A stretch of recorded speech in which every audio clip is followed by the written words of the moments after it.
이거 책 몇 번 읽었지, 시윤이? 세 번이요. 세 번? 전체 몇 네. 번이냐? 전체 세 번이요.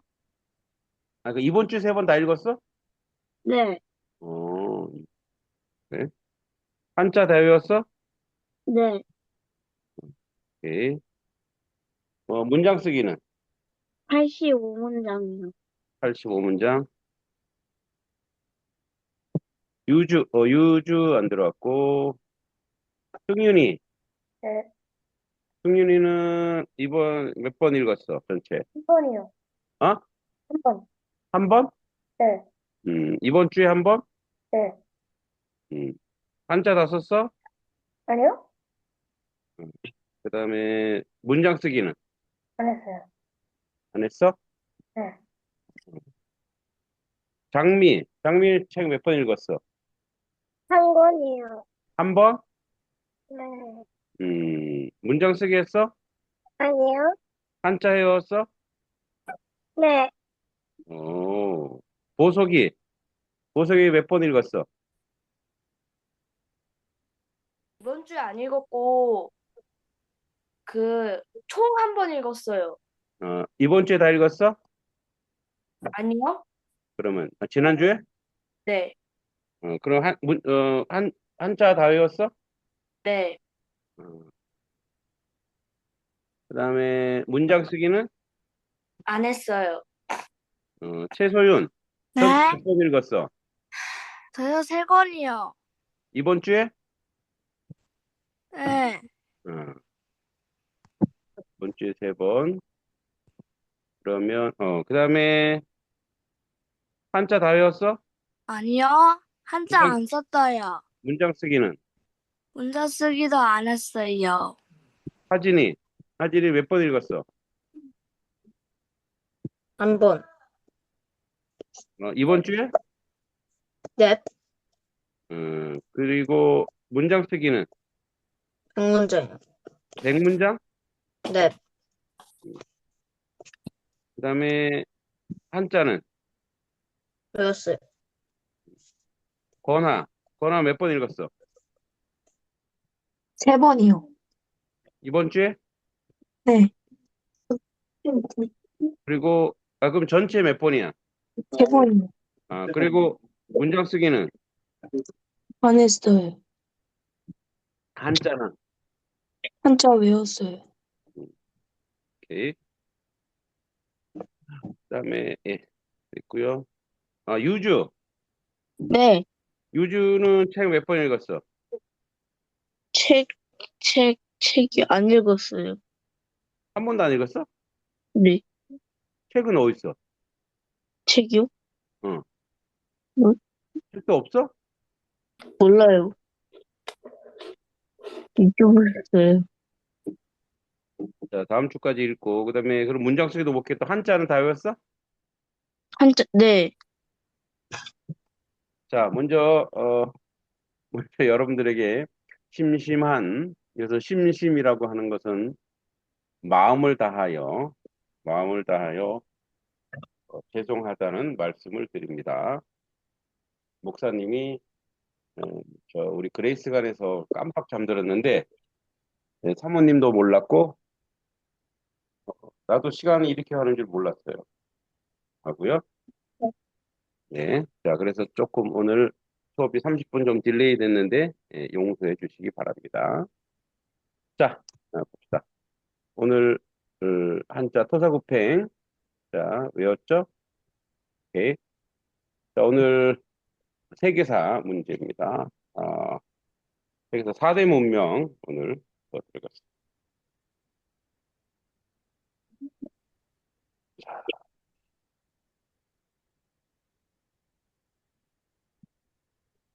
мя우, мя우, мя우. 자, 볼까요? 네. 4대 문명 시운이 1번. 나일강의 유역에 발생한 고대 문명은 무엇일까요? 이집트 문명. 네, 좋아요.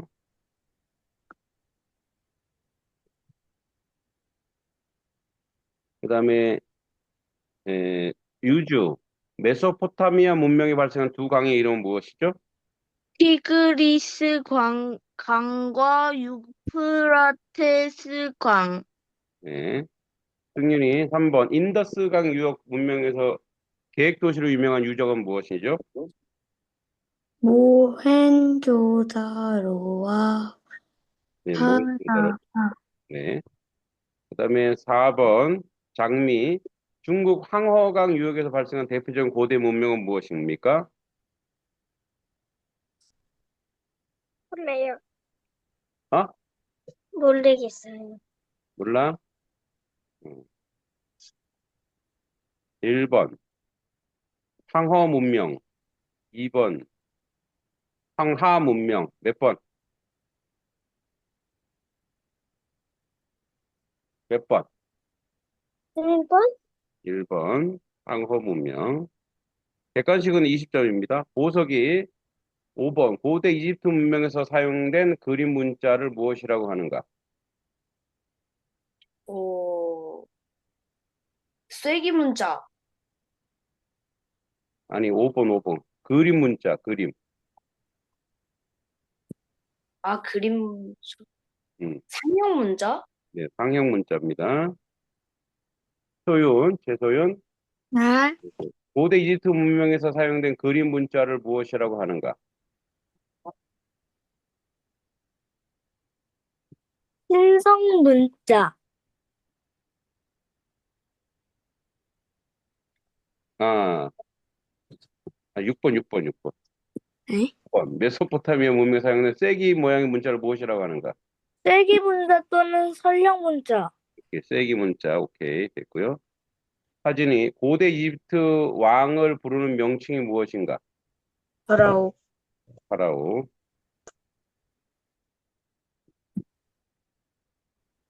거나 함부라비 왕이 만든 법정 이름은 무엇인가?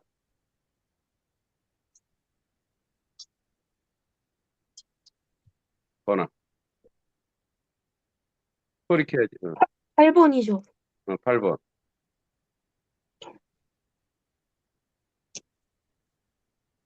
함무라비 법. 네, 함부라비 법전. 자, 다시 시운이 인더스 문명에서 발견된 대규모 목욕 시설이 있는 도시는 무엇인가? 9번. 시운이. 조헌조다로. 예, 모헨조다로. 모헨- 유주. 상호 문명에서 가장 먼저 강력한 국가 체제를 세운 중국의 최초 왕조는 무엇인가? 화왕주? 아닙니다. 어? 2번. 상왕조. 상속의 화왕, 응, 몇, 화왕주. 중국 최초 왕조 아니에요? 응. 응? 그래서 화왕, 뭐라고? 화왕조 맞나? 응. 뭐라고? 화왕조. 하왕조 아닙니다. 응? 하왕조보다 더 앞선 게 있어요. 1. 상왕조. 2. 미왕조. 몇 번? 1번이요. 음. 상왕조. 은나라 그럽니다. 상왕조. 자, 승윤이 메소포타미아 문명 지역 이름을 그리스어로 두 강 사이의 땅이라는 뜻인데 이 지역을 무엇이라고 하는가? 11번.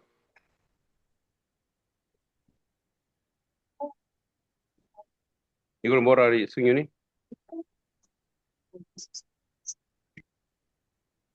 두 강 사이의 땅이라는데 이 지역을 무엇이라고 하죠? 승윤이. 해승윤. 해승윤. 안 들리나? 마이크가 꺼져 있는데요. 마이크 켜봐, 승윤이. 안 되나?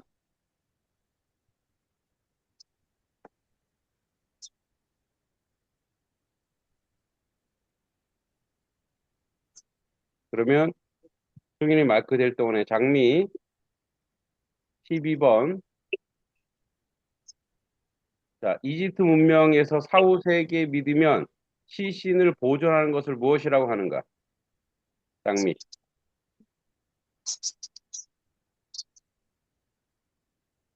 장미 뭐라고? 모르겠어요. 모르겠어? 자, 승윤이 이제 됐니?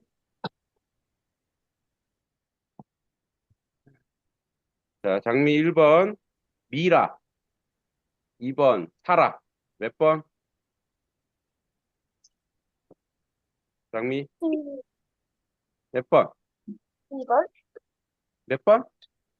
2번? 2번? 네, 1번입니다. 미라. 자, 보석이 13번.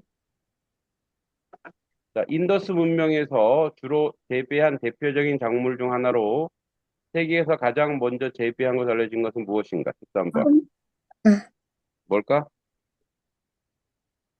보석이. 목화? 목화. 승윤이 이제 돼? 네. 태승이 11번 뭐야? 1번이요? 음, 메소포타미아. 오케이. 자, 소윤이 14번 항호 문명에서 청동기 문화를 발전시킨 왕조는 무엇인가? 14번. 당나라. 네, 당나라. 그다음에 하진이 15번 고대 이집트 왕들의 무덤으로 세운 거대한 건축물은 무엇인가?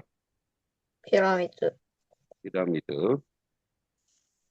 번화 16번 메소포타미아 문명에서 천문학과 육식진법을 발달시킨 민족은 누구인가? 수메르인. 수메르?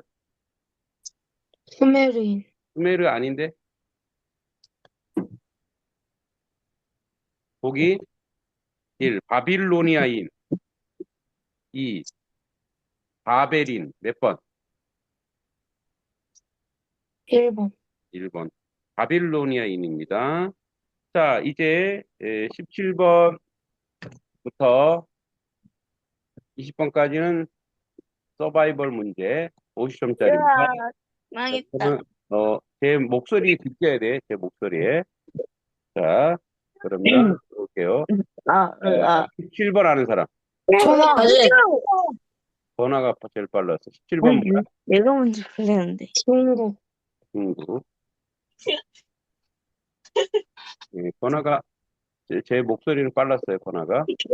자, 18번. 유주! 저기 승윤이. 아니, 승윤이. 모헨조다로. 아닌데 18번 아닙니다. 18번. 저기서 보석이. 모헨조다로. 아니야, 잘못 말했다. 바빌로니아. 18번? 16번 아니에요? 18번. 아, 18번이에요. 아까 모헨- 18번 누구지? 이전에 누구 얘기했지? 승윤이 뭐라 그랬어? 모헨조다로. 18번. 승윤이가 맞네. 쏘리. 모헨조다로라고 했는데. 아니. 그다음에 19번. 유주! 자, 우선 두 명이 빠른데 시훈이랑 보석이. 자, 우선 보석이 시훈이 동시에 같이 말해볼게요. 19번. 9번. 2번 시작. 아카드인. 카드인. 오케이, 아카드인 맞습니다. 자, 잠깐만. 보석이 시훈이. 아니, 1번. 유주! 유주. 비옥한 토지. 나일강의 규칙적인 범람과 비옥한 토지. 아일강의 범람이 이유가 되죠. 오케이, 됐습니다. 자, 우리 지난번에 퀴즈 저자 헨리 입센 했고요. 자, 오늘은 전체 줄거리 할 건데 우선 영상으로 한번 전체 줄거리를 한번 보도록 하겠습니다.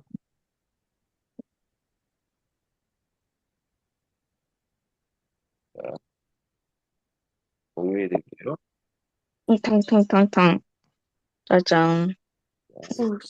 그게 총이야? 돈이야. 이거 유주, 말하지 말라고. 네. 이거 봐봐. 자, 자. 엘릭서.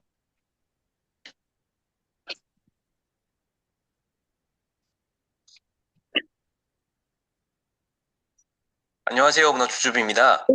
오늘 여러분의 손에 쥐어드릴 작품은 헨리크 입센의 인형의 집입니다. 근데 그게 문을 연 작가로 꼽히고 있는 헨리크 입센은 1828년에 노르웨이 시엔이라는 곳에서 태어납니다. 부유한 상인 집안에서 태어났지만 어릴 때 가세가 기우는 바람에 불우한 어린 시절을 보내야만 했죠. 15세에는 약방의 도제로 들어가 일을 하면서 주경야독으로 대학 진학을 위한 공부를 하기도 합니다. 후에 작가로서의 길을 걷기 시작하면서 많은 희곡을 남겼죠. 원래도 진보적인 정치적 신념을 가지고 있었던 그는 사회의 모습을 여과 없이 그려낸 작품들을 많이 썼습니다. 특히 오늘 소개해드릴 인형의 집으로 세간의 이목을 모으며 지금까지도 그의 이름을 널리 알리게 되었죠. 인형의 집은 사회 문제를 과감하게 들춰내는 헨리크 입센의 대표적으로 알려져 있습니다. 1879년에 발표되자마자 사회적 반향을 일으키죠. 그도 그럴 것이 가정이라는, 부부라는 사회의 기초 단위에서 벌어지고 있는 여성의 이야기를 비판적으로 다루었기 때문입니다. 남편의 영향력에서 벗어나 스스로를 찾겠다고 선언하는 주인공 노라의 이야기를 그리고 있는데요. 지금의 관점에서 보면 무슨 문제가 될까 싶지만 당시에는 분명 파격적인 주제와 내용이었을 것 같습니다. 길지 않은 짤막한 희곡이지만 그 속에서 당시 여성들의 사회적 속박이 어떤 것이었는지를 잘 알 수 있습니다. 이 작품에 등장하는 주요 인물들을 소개해드리도록 하겠습니다. 이 작품의 주인공은 노라라는 이름의 여자입니다. 그녀의 남편인 헬메르는 성공한 은행가죠. 노라의 절친한 친구 중 하나인 린데 부인이 등장하고 그녀의 옛 연인인 크로고스타라는 남자도 등장합니다. 크로고스타는 노라에게 돈을 빌려준 채권자인 동시에 헬메르의 은행에서 일하는 직원이기도 하죠. 이들이 이 작품의 주요 등장인물들입니다. 이 작품의 주요 줄거리를 소개하도록 하겠습니다. 때는 성탄절을 며칠 남겨두지 않은 12월 말, 주인공 노라와 남편 헬메르는 행복에 젖어 있는데 노라의 다정한 남편인 헬메르가 곧 은행장이 될 예정이었기 때문이죠. 막대한 수입이 보장된 남편 덕분에 노라는 너무나 즐겁게 성탄절을 준비하고 있는 중입니다. 사실 헬메르는 노라의 사소한 행동까지도 통제하고 있었는데 특히 마카롱같이 단 것을 먹지 않도록 하고 있었습니다. 그러다 어느 날 노라의 학창시절 친구인 린데 부인이 갑자기 방문하고 노라는 반갑게 그녀와 옛 이야기를 하다가 과거에 남편이 건강이 안 좋을 때 따뜻한 이탈리아로 요양을 갔었고 그 많은 비용을 내기 위해 자신이 남편 몰래 돈을 빌렸다고 고백하죠. 그녀는 남편이 이 사실을 알게 되면 관계가 악화될 것이 두려워 지금까지 숨기고 있었는데 당시로서 여자가 남편 몰래 금전거래를 한다는 것은 상상도 하기 어려운 일이었기 때문입니다. 노라는 지금까지 틈틈이 부업을 하며 빚을 갚고 있다며 마치 자신이 남자가 된 것 같다고 즐겁게 이야기합니다. 한편 린데 부인은 얼마 전 남편과 사별한 후 일자리를 알아보고 있었고 그 이야기를 들은 노라는 곧 은행장이를 남편에게 부탁해보겠다고 약속하죠. 그때 헬메르가 부임하게 될 은행의 직원인 크로고스타라는 남자가 방문하고 서재에서 헬메르와 무언가 이야기를 한 후 사라집니다. 크로고스타를 보내고 서재에서 나온 헬메르는 린데 부인을 채용해달라는 노라의 부탁을 흔쾌히 받아들여 두 여자를 기쁘게 하죠. 손님들이 돌아간 후 크로고스타가 비밀이 돌아와 노라를 만났는데 사실 노라가 과거에 돈을 빌린 사람이 바로 크로고스타였던 겁니다. 그는 노라의 차용증서에 기입된 노라 아버지의 서명이 위조된 것임을 알아차리고 그것을 비밀로 협박을 하는데 아까 자신이 헬메르를 방문한 이유는 자신이 은행에서 실직될 위기에 처해 있었기 때문이라며 은행장이 될 남편의 마음을 움직여 자신의 일자리를 유지해달라고 합니다. 크로고스타가 떠나고 노라는 남편에게 크로고스타 이야기를 꺼내지만 헬메르는 그가 부도덕한 인물이라 같이 일할 수 없을 뿐 아니라 그 자리에 린데 부인을 채용할 것이라며 단칼에 거절해버리죠. 다음날 노라는 크로고스타의 일로 인해 근심이 가득한데 친구인 린데 부인이 다시 방문하여 노라의 빈 문제에 대해 상의합니다. 노라는 헬메르에게 다시 한번 크로고스타의 일자리를 부탁하지만 그는 거절하면서 해고 통지서를 크로고스타에게 보내버리죠. 그날 저녁에 노라에게 크로고스타가 나타나 자신이 해고 통지서를 받았다며 노라의 비밀이 담긴 편지를 헬메르의 편지함에 넣고 돌아갑니다. 아무것도 모르는 헬메르는 편지함을 확인해보려고 하고 노라는 최대한 헬메르를 막으며 성탄절 무도회 때 춤을 연습하자며 남편의 주의를 끌죠. 두 사람이 춤 연습을 하는 동안 크로고스타가 다시 방문하는데 모든 사실을 알게 된 린데 부인이 그를 맞이하여 친구를 위해 단판을 짓습니다. 사실 크로고스타와 린데 부인은 과거의 연인 사이였던 것인데 린데 부인은 그것을 이용해 앞으로 함께 살자며 그를 회유하고 그는 기쁜 나머지 모든 것을 잊기로 하죠. 그는 자기 편지를 회수하려 하지만 린데 부인은 노라가 남편에게 모든 것을 알려야 한다고 생각하고 그를 만류하여 돌려보내고 춤 연습이 끝난 노라에게 자신의 생각을 알리고 떠납니다. 마침 헬메르는 편지함을 열어 크로고스타의 편지를 확인하고 집안은 발칵 뒤집히고 말죠. 헬메르가 노라를 맹비난하고 있는 사이에 크로고스타의 새로운 편지가 도착하는데 거기에는 노라의 차용증이 동봉되어 있었죠. 헬메르는 그 차용증을 찢어 태워버리고 그제서야 노라를 용서한다는 식으로 이야기하지만 노라의 마음은 이미 싸늘하게 식어 있었습니다. 일련의 사건을 겪으며 노라는 자신이 어려서는 아버지에게 결혼 후에는 남편에게 인형 같은 존재였던 사실을 깨달은 것이죠. 그녀는 남편의 강력한 만류를 뒤로하고 아내와 어머니로서보다 자신을 먼저 찾아야겠다며 헬메르를 떠나는 것으로 작품은 마무리됩니다. 이제 이 작품의 감상평을 공유하도록 하겠습니다. 먼저 이 작품의 제목인 인형의 집에 대해서 생각해보겠습니다. 작가 헨리크 입센이 이 작품의 제목을 인형의 집으로 정한 이유는 작품의 말미에 명시적으로 드러납니다. 노라는 헬메르에게 떠나겠다고 선언하면서 지금까지의 자신은 그저 아버지와 남편의 인형과 같은 존재였을 뿐이라고 이야기하죠. 아빠는 나를 인형이라고 불렀어요. 내가 인형과 놀듯 아빠는 나와 놀아줬죠. 그러고 나서 난 당신 집으로 온 거예요. 즉 아버지와 남편 헬메르에게 있어서 노라는 하나의 독립된 인격체라기보다는 그저 자기들의 뜻대로 움직여야 하는 존재에 불과했던 것인데 다음과 같은 헬메르의 말이 이를 입증하고 있죠. 너무 지나치지 않게 소란 피우지 말고 다시 귀여운 종달새로 돌아와야지. 그에게 노라는 단지 귀여운 종달새일 뿐이었던 겁니다. 그런데 조금 더 깊이 생각해보면 인형은 노라 하나뿐이 아니었다는 것을 알 수 있는데요. 제가 생각하기에는 남편 헬메르 역시 다른 의미의 인형처럼 보였는데 그는 아내와 8년을 살면서도 아내에게 어떤 걱정이 있는지 알지도 못하고 관심도 없었습니다. 그는 자신의 아내와도 제대로 된 인간적인 소통을 하지 못하는 인형이나 마찬가지였던 것이죠. 결국 남편 헬메르와 아내 노라 모두 성숙한 인간, 인격체가 아니라 인형이었던 것이고 이것이 이 작품의 제목에 직접적으로 반영된 겁니다. 다음으로 린데 부인이 노라에게 잘못된 조언을 한 것인지 생각해보겠습니다. 린데 부인은 친구인 노라가 끝까지 자기 남편을 속이는 것이 옳지 않다고 생각하고 헬메르에게 자백할 것을 권합니다. 그리고 그녀는 노라가 헬메르에게 모든 것을 이야기하는 것이 옳다고 확신하여 크로그스타가 자신의 편지를 회수하려는 것까지 막죠. 결과적으로 린데 부인의 이 조언과 판단 때문에 노라와 헬메르의 가정은 깨어질 위기에 처하게 되는데 그렇다면 린데 부인의 조언은 잘못된 것일까요? 결론부터 말하자면 같은 말이더라도 듣는 사람이 처해 있는 상황에 따라 옳을 수도 있고 옳지 않을 수도 있습니다. 헬메르는 일자리를 찾는 린데 부인의 처지를 동정하여 자신이 부임할 은행에 자리를 만들어주는 반면에 아내의 금전거래는 맹비난하는 모습을 보이고 있죠. 이는 헬메르의 이중적 태도가 드러나는 부분이기도 하지만 제일 큰 이유는 노라와 린데 부인이 처한 처지의 차이일 겁니다. 린데 부인은 남편과 사별 후 생계를 위해 스스로 일하지 않으면 안 되는 상황이었고 여성의 사회활동을 부정적으로 보는 시대에서도 그녀의 경제활동을 용인받을 수 있는 것이었죠. 아마도 린데 부인은 경제활동이 용인되는 자신의 처지에 비추어 노라의 금전 거래도 용인될 수 있을 것으로 여겼는지도 모를 일입니다. 하지만 예상보다 헬메르는 완고했고 결국 노라와 헬메르 부부의 결혼 생활은 파탄을 맞고 말죠. 따라서 린데 부인의 충고는 자신의 입장에서 분명히 옳은 것이었을지 모르나 노라의 처지에서는 그렇지 못했다고 생각합니다. 자기식으로 생각해서 자신과 다른 처지에 있는 사람에게 충고하는 경우가 실제로 많다는 점에서 린데 부인의 사례를 반드시 기억해야 할 것 같습니다. 마지막으로 자기 자신을 찾아야 할 의무에 대해서 생각해보기로 하겠습니다. 이 작품은 상당히 짧은 작품임에도 불구하고 던지고 있는 메시지는 묵직한데 가장 중요한 메시지는 자기 자신을 찾아야 한다는 겁니다. 노라는 어려서부터 아버지에게 무조건적인 영향을 받으며 성장했기 때문에 자기 자신이 어떤 사람인지를 알지 못했죠. 그 상태로 헬메르와 결혼했기 때문에 결혼 이후로는 남편으로부터 무조건적인 영향을 받게 되는데 이는 노라 스스로도 인정하는 바였습니다. 당신은 당신 취향에 따라 모든 것을 결정했어요. 나도 당신과 같은 취향을 가지거나 그런 척했죠. 겉으로 보기에 노라의 결혼 생활은 남 부러울 것이 없는 행복한 것이었지만 사실 껍데기에 불과한 노라였기에 두 사람의 진정한 결합일 수는 없었죠. 노라는 뒤늦게 이 사실을 깨닫고 자신이 자기 자신을 찾아야 할 의무를 소홀히 했음을 자각하고 이제서라도 그것을 행해야겠다고 결심합니다. 그녀는 아내와 어머니로서의 의무를 하라고 이야기하는 남편에게 이렇게 대답하죠. 나에겐 다른 의무가 있어요. 똑같이 신성한 나 자신에 대한 의무죠. 스스로를 찾지 못한 사람이 다른 사람에 대한 의무를 다할 수 있을까요? 아마도 그렇지 못할 겁니다. 우리는 한 인간이지만 다른 사람들에게 여러 가지 역할을 하고 있는데 그 역할이라는 것은 자기 자신일 때만 제대로 할 수 있는 것이 아닐까요? 그러므로 우리는 스스로에게 주어진 여러 가지 역할을 수행하기 위해서라도 스스로를 찾아내야만 하는 의무를 가지고 있는 것이죠. 이 작품은 독자들에게 이러한 묵직한 메시지를 전하고 있습니다. 여기까지 인형의 집. 네. 좀 빠르게 들었지만 어느 정도 여러분들이 읽었기 때문에 내용을 파악하고 있다고 봅니다. 자, 그러면 이제 오늘 텍스트로 한번 본문을 잘 살펴보도록 하겠습니다. 자, 뭐 내용은 간단해요. 이제 노래자가 헨릭 입센인데 겉으로 보기엔 행복해 보이는 가정이지만 아내가 자신이 진짜 어떤 사람인지 깨닫고 집을 떠나는 이야기예요. 엄마의 가출이야. 엄마의 가출. 좀 무섭죠. 그런 이야기입니다. 주인공 노라라는 젊은 여성인데 노라는 남편 토르발 할메르와 함께 살고 있었어요. 두 사람에게는 아이들도 있었어요. 애들도 있는데, 그죠? 겉으로 보기 아주 행복한 가정이에요.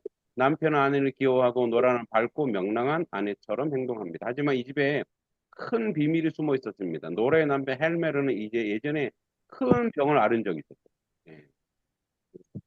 의사는 헬메르가 건강 회복하려면 따뜻한 이탈리아로 가서 쉬어야 한다고 했습니다. 그런데 노라 부부에게는 여행 갈 돈이 없었어요. 노라는 남편을 살리고 싶었어요. 그래서 몰래 돈을 빌렸어요. 문제는 그 시대에는 아내가 남편을 허락 없이 돈을 빌리기 어려웠다는 거예요. 그래서 노라는 아버지 서명을 대신 써서 가짜로 서명을 쓴 거죠. 돈을 빌렸어요. 쉽게 말하면 노라는 남편을 살리기 위해 가짜 서명을 한 것이에요.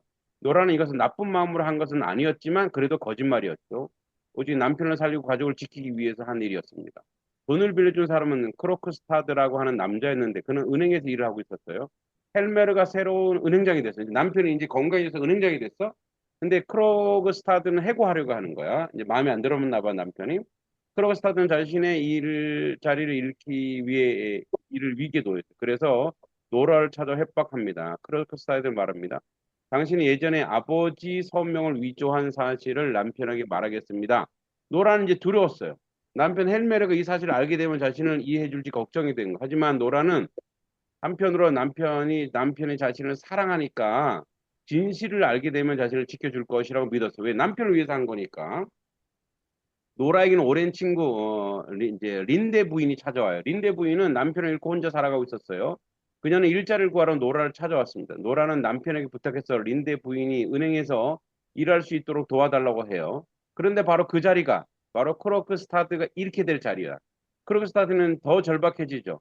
그는 로라에게 헬메를 빨리 설득해서 자기가 해고되지 않게 해달라고 해요. 그런데 헬메르는 크로크스타드를 좋아하지 않았어요. 그는 크로그스타드가 예전에 잘못 저지른 사람이라 생각하고 그런 사람과 함께 일하고 싶어 하지 않습니다. 노라는 남편에게 크로그스타드를 해고하지 말아달라고 부탁합니다. 하지만 헬메르는 노라의 말을 진지하게 듣지 않습니다. 그는 노라를 한 사람의 어른으로 대하기보다는 귀여운 아이처럼 대합니다. 노라를 작은 종달새의 다람쥐 같은 말로 부르며 귀여워하지만 사실은 노라의 생각과 마음을 깊이 존중하지 않는 거예요. 응? 남편이 자신을 존중하지 않는 거예요. 이제 이 시대에는 이제 여성에 대해서 약간 뭐랄까요, 여성을 동등한 인격체로 보지 않는 거죠. 결국 헬메르는 크로크스타이드 해고가 결정돼. 화가 난 크로크스타이드는 노라의 비밀 편지를 써서 헬메르 우편함에 넣었습니다. 이제 헬메르가 그 편지를 읽기만 하면 모든 비밀이 밝혀지게 되고 노라는 너무 무서웠습니다. 그녀는 남편의 편지를 읽지 못하게 하려고 애를 쓰죠. 마침 집에서 파티가 준비되고 있었습니다. 노라는 파티에서 춤을 추기로 되어 있었습니다. 그녀는 남편의 관심을 돌리기 위해 열심히 춤 연습을 합니다. 겉으로는 웃고 있지만 마음속으로 두려움으로 가득합니다. 이때 중요한 인물 랭크 박사도 등장합니다. 랭크 박사는 헬메르 부부와 가까운 친구입니다. 그는 병을 앓고 있으며 자신이 오래 살지 못할 것을 알고 있습니다. 랭크 박사는 노라를 좋아하고 있었습니다. 노라는 랭크 박사에게 도움을 청하려고 하지만 그가 자신을 사랑하는 사실을 알게 되자 더 이상 부탁하지 못합니다. 한편 린데 부인은 크로그스타드와 과거를 사랑했던 사이였습니다. 아주 복잡하게 꼬였죠. 두 사람은 예전에 서로 좋아했지만 린데 부인은 가족 부양하기 위해 돈 있는 사람과 결혼해야 했습니다. 아주 로미오와 줄리엣이네, 그죠? 그래서 크로그스타드는 헤어졌습니다. 시간이 흐른 뒤 두 사람을 다시 만나게 됩니다. 린데 부인은 크로그스타드에게 말합니다. 서로 다시 함께 살아가자고 합니다. 크로그스타드의 마음이 누그러집니다. 그는 노라를 협박한 일을 후회하고 헬메르에게 보낸 편지를 돌려받고 싶어 합니다. 하지만 린데 부인은 뜻밖의 말을 합니다. 편지는 그대로 두세요. 진실이 밝혀져야 합니다. 린데 부인은 노라와 헬메르 부부 거짓말 위에 살아가고 있다고 생각했습니다. 진짜 부부가 되려면 진실을 마주해야 한다고 본 것입니다. 그죠? 그 린데 부인이 말은 맞아요. 결국 헬메르는 편지를 읽습니다. 노라는 마음속으로 기대합니다. 남편이 자신을 위해 희생하거나 당신은 나를 살리려고 그런 일을 한 거야. 내가 책임질게라고 말해주길 바랍니다. 노라는 남편의 사랑을 믿고 있었습니다. 하지만 헬메르의 반응은 노라의 기대와 완전히 달랐습니다. 헬메르는 노라를 걱정하기보다 자기 체면과 명예를 걱정해서 남편은 체면과 명예를 먼저 걱정하는 거예요. 노라가 배신감을 느끼죠. 그는 노라에게 심한 말을 합니다. 아이들을 키울 자격도 없다고 말하고 자신은 사회적으로 망신날까 봐 두려워합니다. 노라가 왜 그런 일을 했는지 어떤 마음으로 돈을 빌렸는지 생각하지 않습니다. 노라는 그 순간 큰 충격을 받습니다. 자신이 믿었던 남편은 자신을 진짜 사람으로 사랑한 것이 아니었습니다. 헬메르는 노라를 귀엽고 예쁜 아내, 집안의 장식품처럼 여겼습니다. 그죠? 장식품처럼 여겼어. 노라는 자신이 이 집에서 진짜 어른으로 살지 못하는 걸 깨닫습니다. 곧이어 크로크스타드에게 두 번째 편지가 옵니다. 그는 노라의 차용증을 돌려보내면 더 이상 문제 삼지 않겠다고 합니다. 헬메르는 안심합니다. 그는 갑자기 태도를 바꾸고 노라를 용서하겠다고 말합니다. 하지만 이미 늦었습니다. 노라는 헬메르의 진짜 모습을 보았습니다. 위험할 때 자신을 지켜주지 않고 자기 명예만 걱정한 남편을 보았습니다. 남편이 이제 싫어진 거죠. 노라는 남편과 진지하게 이야기를 나눕니다. 그녀는 말합니다. 자신은 지금까지 아버지 집에서는 아버지 인형처럼 살았고 결혼한 뒤에는 남편의 인형처럼 살았다고 말합니다. 자신은 한 번도 스스로 생각하고 선택하는 사람으로 살아본 적이 없었다고 고백합니다. 노라는 깨닫습니다. 자신은 먼저 한 사람의 인간으로 성장해야 한다는 것을.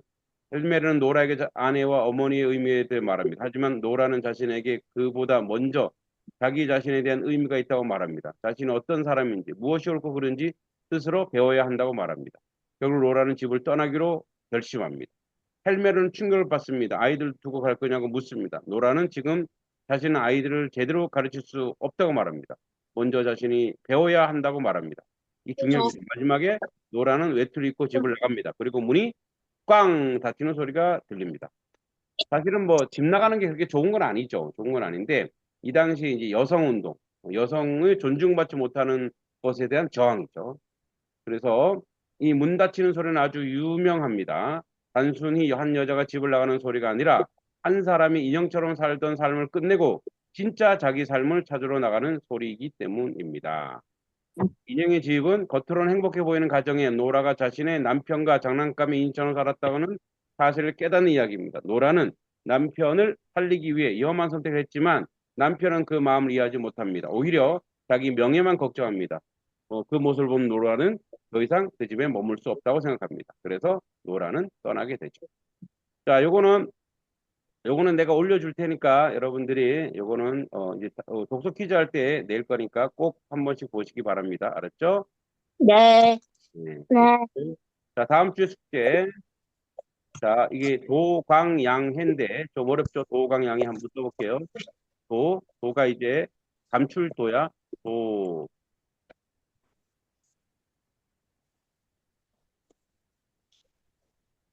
도, 뒷광자는 알죠? 도광, 양자, 길을 양자예요, 길을 양. 요 양의 머리 닮았죠? 양의 머리, 양에다가 뭘 줘? 밥식자야, 밥을 주는 거야. 이걸 뭐라 그래? 길을 양자. 자, 해자는 숨을 해자. 숨을 해자. 그래서 이걸 뭐라 그러냐? 도광양해. 자, 잘난 체 하는 게 아니라, 자, 이게 실력 있어도 자기 실력을 감추는 것을 도광양해라 합니다. 도광양해. 그래서 뭐예요? 재능이나 뜻을 겉으로 드러내지 않고 조용히 실력을 기르며 때를 기다린다는 뜻입니다.